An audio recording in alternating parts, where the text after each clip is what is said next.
I'm Matt Jackson from Collective Intelligence. We build fleet management software systems for forklift drivers. We focus on the safety of the forklift drivers. This video we're making is to help you as a forklift driver assess the environment in which you work to make sure that it's a safe one for you, so that you can get home to your family. It may be that you're changing jobs to work on a different site. And hopefully this video will help you assess whether it's a safe working place for you. Or it may be that you're in a small business and all of a sudden you have the responsibility of driving the forklift. How can you make sure that that forklift and the environment in which you operate it is safe? To help you remember how to do this, we've broken it down into 4 key areas to focus on. The first one is the vehicle that you're going to be operating. When you sit in the vehicle, do you have a clean line of sight in front of you, behind you, and also above you where you're going to be lifting the load? Is the forklift an example of one that has been operated by somebody who takes pride in their equipment? Has it been looked after? Are there any distracting noises which could get in the way of your sense of hearing, which is crucial for you to be able to prevent accidents or injuries to yourself and others? Is the seatbelt in good working order? One of the most common accidents we hear about is people not wearing the seatbelt and falling out of the forklift and being crushed by it.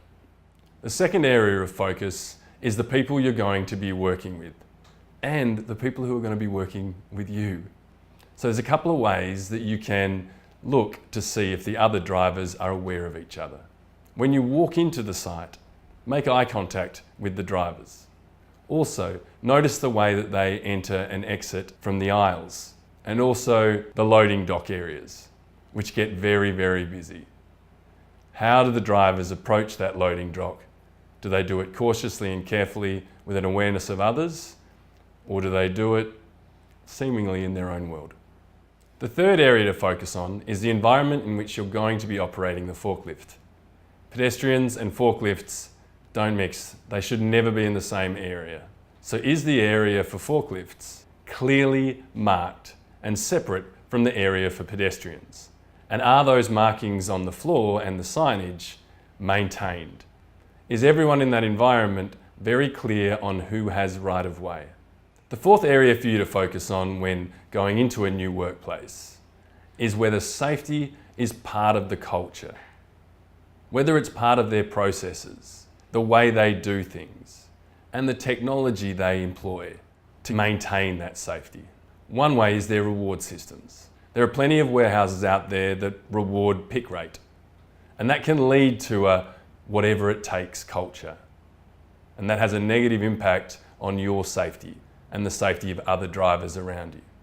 So check to see if they also reward safe behaviour, precision driving, not just speed, whether they reward low damage rates, and whether they reward those drivers who meticulously do their pre-start checks to make sure that before they operate that forklift amongst pedestrians and other forklift drivers, that vehicle is safe to operate. Have they invested in technology that allows safety to be an ongoing responsibility of all drivers that you're going to be working with, and the supervisors that manage that team? Now, whether that organisation that you're going to work for is going to maintain those high levels of safety can be assessed very quickly with whether they have a fleet management system in place. A system like Fleet IQ 360 or Forklift IQ 360. One that means that every shift is started by every driver the same way, committed to safety. A system that sends data back on driver performance. A system that will only allow the drivers that are qualified to drive that forklift on that site to operate the vehicle in your working environment.